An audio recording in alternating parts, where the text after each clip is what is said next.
పహల్గాంలో హిందువులపై పాకిస్తాన్ తీవ్రవాదులు చేసిన దాడి మీ అందరికీ గుర్తుంది కదా. హిందువా ముస్లిమా అని చెక్ చేసి మరీ 28 మంది హిందువుల్ని చంపేశారు. దీనికి రివెంజ్ కింద ఆపరేషన్ సింధూర్ పేరుతో ఇండియా పాకిస్తాన్ మీద దాడి చేసి వందల మంది తీవ్రవాదుల్ని లేపేసింది. ఈ ఆపరేషన్ సింధూర్ గురించి కాసేపు పక్కన పెడితే పాపం తాలూకు కర్మ ఎవ్వరిని వదలదని అన్నట్లు సేమ్ మన దగ్గర వాళ్ళు హిందువా ముస్లిమా అని చెక్ చేసినట్టే నువ్వు పాకిస్తానీవా అని చెక్ చేసి మరి వందల మంది పాకిస్తానీలపై బలూచిస్తాన్ ఆర్మీ దాడులు చేసింది. వీరిలో 200 మంది పాకిస్తాన్ సైనికులు కూడా ఉన్నారు. అయితే ఈ దాడులు చేయించింది బలూచిస్తాన్ ఆర్మీనే కానీ చేసింది మాత్రం ఓ 2 అమ్మాయిలు. అవును, కేవలం ఒక 2 అమ్మాయిలు కలిసి వందల మంది పాక్ సైనికుల్ని లేపేశారు. మన సామాన్య ప్రజల మీద దాడి చేస్తేనే ఇండియా పాకిస్తాన్తో మినీ యుద్ధమే చేసింది. కానీ తమ దేశ ప్రజలతో పాటు సైనికులను కూడా బలూచిస్తాన్ ఆర్మీ అటాక్ చేస్తే పాకిస్తాన్ వాళ్ళని ఏం చేయలేక క్రికెట్ ని అడ్డు పెట్టుకుని మ్యాటర్ డైవర్ట్ చేయాలని ట్రై చేస్తోంది. అయితే పాకిస్తాన్ మీద బలూచిస్తాన్ చేస్తోంది యుద్ధం కాదు, తిరుగుబాటు. అణిచివేతకు గురైన ఒక జాతి తమ హక్కుల కోసం ప్రాణాలకి తెగించేస్తున్న తిరుగుబాటు. అసలు బలూచిస్తాన్ సమస్య ఏంటి? ఎందుకని పాకిస్తానీ సైనికులని వాళ్ళు టార్గెట్ చేశారు? మొట్టమొదటిసారి బలూచ్ గ్రూప్ లోకి ఆడవాళ్లు కూడా ఎందుకు వచ్చారు అనే విషయాల్ని ఈ వీడియోలో తెలుసుకుందాం. వీడియోని ఎక్కడా స్కిప్ చేయకుండా ఎండ్ వరకు చూడండి. సాధారణంగా పాకిస్తాన్ అనగానే మనకి వెంటనే గుర్తొచ్చేది ఉగ్రవాదం. ప్రపంచ వ్యాప్తంగా ఉన్న ఉగ్రవాదులకి ఈ దేశం ఒక సురక్షితమైన అడ్డా, మనందరికీ తెలిసిన విషయమే. అయితే ఈ పాకిస్తాన్ కేవలం భారత్ కే కాదు, పొరుగున ఉన్న ఆఫ్ఘనిస్తాన్, బలూచిస్తాన్ మరియు కొన్నిసార్లు ఇరాన్ కి కూడా తీవ్రమైన సమస్యల్ని సృష్టిస్తోంది. ఈ దేశంలో ఎప్పుడూ ఏదో ఒక యుద్ధం జరుగుతూనే ఉంటుంది. రీసెంట్ గానే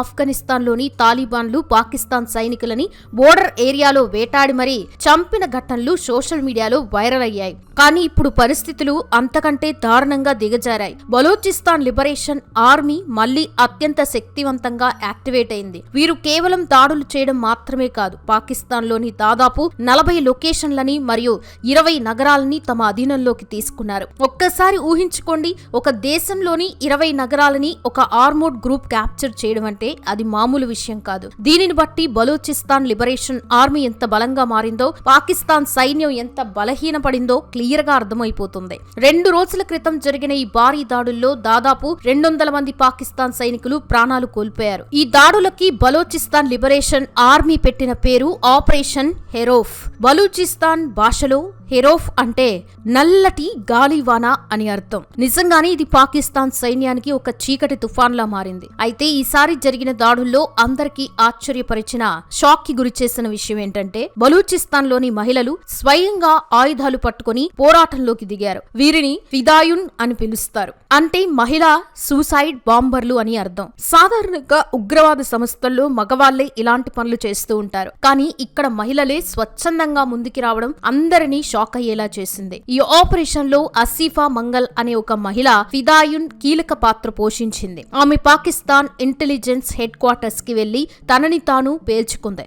ఒక మహిళ తన ప్రాణాలని ఫనంగా పెట్టి ఇలాంటి నిర్ణయం తీసుకుందంటే అక్కడ ఉన్న కోపం మరియు ఆవేదన ఏ స్థాయిలో ఉందో మనం అర్థం చేసుకోవచ్చు. ప్రస్తుత పరిస్థితుల్లో బలూచిస్తాన్ లోని చదువుకున్న యువత అంటే డాక్టర్లు, ఇంజనీర్లు మరియు యూనివర్సిటీ విద్యార్థులు అంతా కలిసి ఈ రెసిస్టెన్స్ ఫోర్స్ లో చేరుతున్నారు. వీరు కేవలం బ్రెయిన్ వాష్ చేయబడిన వ్యక్తులు కాదు, బాగా చదువుకున్నవారు. ఎప్పుడైతే అన్యాయం జరుగుతుందో దాన్ని ప్రపంచానికి గట్టిగా చాటి చెప్పాలంటే ఇలాంటి తీవ్రమైన చర్యలు చేపట్టక తప్పదని వారు నమ్ముతున్నారు. తెలంగాణ రాష్ట్రం ఏర్పడడానికి ముందు ఎలాగైతే ఎంతో మంది చదువుకున్న యువత ఆత్మహత్యలు చేసుకున్నారో ఆ సీరియస్నెస్ ప్రపంచానికి తెలియాలనే ఉద్దేశంతోనే వీరు కూడా ఇలాంటి కఠిన నిర్ణయాలు తీసుకుంటున్నారు. అసలు బలూచిస్తాన్ ప్రజలు ఇంతలా ఎందుకు రగిలిపోతున్నారు? వారు తమ సొంత దేశంపైనే ఎందుకు తుపాకులు ఎక్కుపెడుతున్నారు అనే విషయాలు అర్థం అవ్వాలంటే మనం ఒకసారి మ్యాప్ వైపు చూడాలి. పాకిస్తాన్ మొత్తం భూభాగంలో బలూచిస్తాన్ దాదాపు 44% వరకు ఉంటది. అంటే విస్తీర్ణంలో ఇది పాకిస్తాన్ లోనే అతిపెద్ద రాష్ట్రం. పాకిస్తాన్ ఒక ఇస్లామిక్ దేశం అయినప్పటికీ ఇక్కడ జాతి వివక్ష మన ఊహకు అందనంత ఎక్కువగా ఉంటుంది. బలూచిస్తాన్ ఇంత పెద్ద ప్రాంతం అయినప్పటికీ అక్కడి ప్రజలకి ప్రభుత్వంలో కానీ సైన్యంలో కానీ ఎలాంటి ప్రాధాన్యత లభించదు. పాకిస్తాన్లోని పంజాబ్ ప్రావిన్స్ లో ఉండే ప్రజలే అన్ని అధికారాలని అనుభవిస్తూ మిగతా వారిని అస్సలు ఎదగనివ్వరు. అయితే ఇక్కడ అత్యంత విచారకరమైన విషయం ఏంటంటే పాకిస్తాన్ మొత్తంలో అత్యధికంగా సహజ వనరులు ఉన్నది బలూచిస్తాన్ లోనే. ఇక్కడ కాపర్, బంగారం మరియు నేచురల్ గ్యాస్ నిల్వలు అపారంగా ఉన్నాయి. 1952లోనే బలూచిస్తాన్ లోని సూయ్ అనే ప్రాంతంలో భారీ గ్యాస్ నిక్షేపాలు బయటపడ్డాయి. పాకిస్తాన్ మొత్తం అక్కడి నుండే గ్యాస్ వాడుకుంటుంది. కానీ గ్యాస్ పుట్టిన బలోచిస్తాన్ ప్రజలకి మాత్రం వంట చేసుకోవడానికి గ్యాస్ కలెక్షన్లుండవు. వారు ఇప్పటికీ కట్టెల పొయ్యి మీద వండుకోవాల్సిన దుస్థితి నెలకొంది. మా ఆస్తిని దోచుకుని మాకే లేకుండా చేస్తారా అనేది వారి ప్రధాన ప్రశ్న. అంతేకాకుండా ప్రపంచంలోనే అతిపెద్ద రాగి మరియు బంగారు గనుల్లో ఒకటైన రికోడిక్ గని కూడా ఇక్కడే ఉంది. కానీ ఈ సంపద వల్ల అక్కడ స్కూళ్లు, రోడ్లు లేదా హాస్పిటల్స్ వంటి కనీస సౌకర్యాలు అభివృద్ధి చెందలేదు. గత 40 నుంచి 50 సంవత్సరాల నుంచి ఇదే వివక్ష జరుగుతూ ఉండడంతో బలోచ్ ప్రజలు విసిగిపోయి తిరుగుబాటు మొదలుపెట్టారు. మీరెప్పుడైనా గమనించారా? ఒక దేశం అభివృద్ధి చెందాలంటే అన్ని ప్రాంతాల ప్రజల్ని సమానంగా చూడాలి. కానీ పాకిస్తాన్ కేవలం పంజాబ్ ప్రాంతానికి మాత్రమే ప్రాధాన్యత ఇస్తూ తన వినాశనాన్ని తానే కొని తెచ్చుకుంటోంది. ఇప్పుడు మీకో ప్రశ్న. ఒకవేళ మీ ప్రాంతంలోని సహజ వనరులని ప్రభుత్వం తీసుకుంటూ మీకు కనీస సౌకర్యాలు కల్పించకుండా మిమ్మల్ని హింసిస్తే మీరు ఎలా స్పందిస్తారు? బలూచిస్తాన్ ప్రజలు సరిగ్గా ఇదే నరకాన్ని అనుభవిస్తున్నారు. అందుకే వారి ప్రధాన లక్ష్యం ఇప్పుడు పాకిస్తాన్ నుంచి విడిపోయి ఒక స్వతంత్ర బలూచిస్తాన్ దేశాన్ని ఏర్పాటు చేసుకోవడం. ఇక్కడ మరొక ఆసక్తికరమైన విషయం ఏంటంటే పాకిస్తాన్లోని ఇతర ప్రాంతాల్లో హిందువుల్ని వేధించడం, బలవంతపు మత మార్పిడులు చేయడం సర్వసాధారణం. కానీ బలోచిస్తాన్లో ఇప్పటికీ హిందువులు చాలా సురక్షితంగా ఉన్నారు మరియు అక్కడ శివుణ్ణి పూజించే భక్తులు కూడా చాలా మంది ఉన్నారు.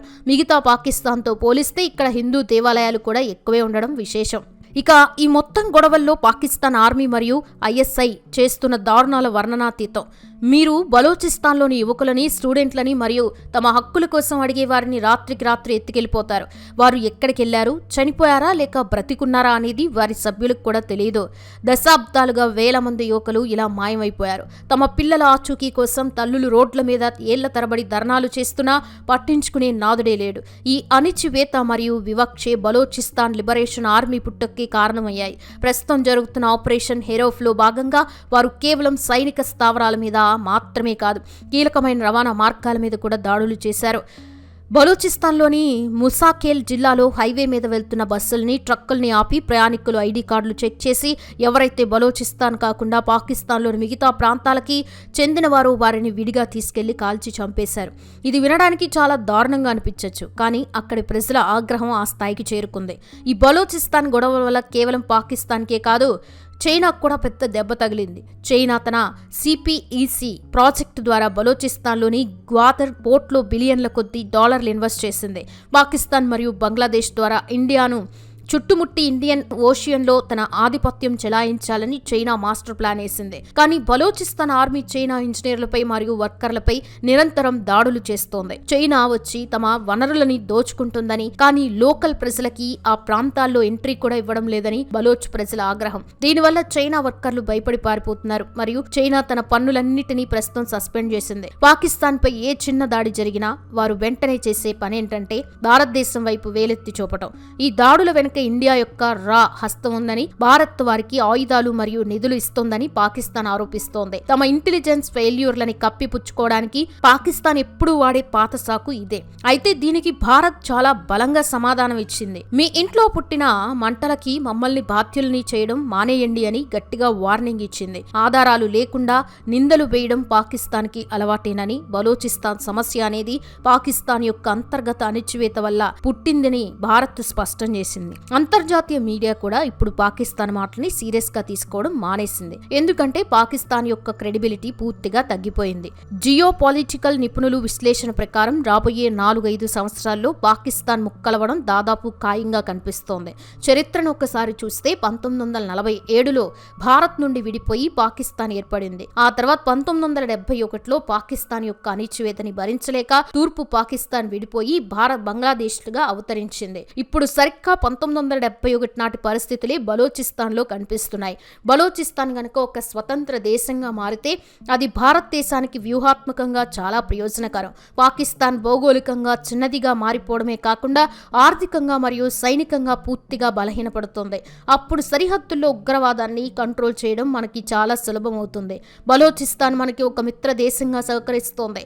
తద్వారా పాకిస్తాన్ మనపై దాడులు చేయాలంటేనే వణికిపోయే పరిస్థితి వస్తోంది. మరికో వింతైన విషయం విషయం ఏంటంటే పాకిస్తాన్ క్రికెట్ బోర్డు ఇటీవల భారత్లో జరగబోయే మ్యాచ్ల్ని బాయ్కట్ చేస్తామని ప్రకటించింది. భారత్తో ఆడితే ఘోరంగా ఓడిపోతామనే భయం వారిలో స్పష్టంగా కనిపిస్తోంది. ఒకవేళ వారు ఐసీసీ రూల్స్ అతిక్రమిస్తే వారిని టోర్నమెంట్ నుంచి తొలగించే అవకాశం ఉంది. ఇక్కడ ట్విస్ట్ ఏంటంటే బలోచిస్తాన్ నాయకులు పాకిస్తాన్ ఎగతాళి చేస్తూ మీరు ఆడకపోతే మేం ఇండియా బలోచిస్తాన్ క్రికెట్ మ్యాచ్ నిర్వహిస్తామని ఆఫర్ ఇస్తున్నారు. ఇది పాకిస్తాన్కి అంతకంటే పెద్ద అవమానం మరొకటి ఉండదు. మొత్తానికి చూస్తే పాకిస్తాన్ తన అంతర్గత విభేదాల వల్ల మరియు తన సొంత ప్రజలపై చేస్తున్న ఆకృత్యాల వల్ల పతనానికి చాలా దగ్గరగా ఉంది. సో ఇది ఫ్రెండ్స్, ఈ వీడియో మీకు ఎలా అనిపించిందో కామెంట్ చేసి నచ్చితే ఒక లైక్ చేయండి. అలాగే ఇలాంటి మరెన్నో ఇంట్రెస్టింగ్ వీడియోస్ కోసం మా ఛానల్ని సబ్స్క్రైబ్ చేసుకోండి.